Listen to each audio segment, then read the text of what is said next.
Mga bro, cook muna agad ha. Imagine this, may lindol, bagyo, o biglaang krisis sa isang malayong probinsya. Habang lahat takot, may isang dambuhalang eroplano na dumadaan sa ulap, dala supplies, sundalo, relief goods, generator, pagkain, at pag-asa. At guess what? Tatlo nito ang paparating sa Pilipinas. Kung gusto mo seryosong upgrade sa PAF, eto na yon.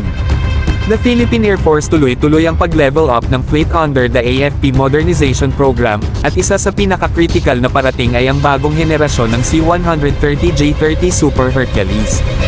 Hindi ordinaryong transport aircraft ito mga bro. Ito ang workhorse, lifeline, at literal na backbone ng ating air mobility kapag kailangan ng tulong, rescue missions, o mabilisang deployment saan man sa archipelago. The Department of National Defense has officially ordered 3 brand new C-130 tactical airlifters mula sa Lockheed Martin, isang proven powerhouse sa military aviation. At hindi matagal ang hintay, may kumpleto na tayong delivery schedule.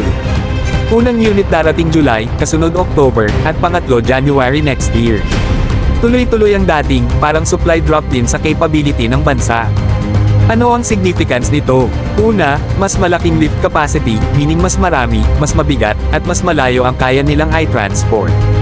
From troops, vehicles, logistics, hanggang life-saving cargo pagkatapos ng kalamidad. Pangalawa, mas modern avionics at mas reliable na makina, na nangangahulugan na less maintenance downtime at mas maraming oras sa ere, yun ang panalo.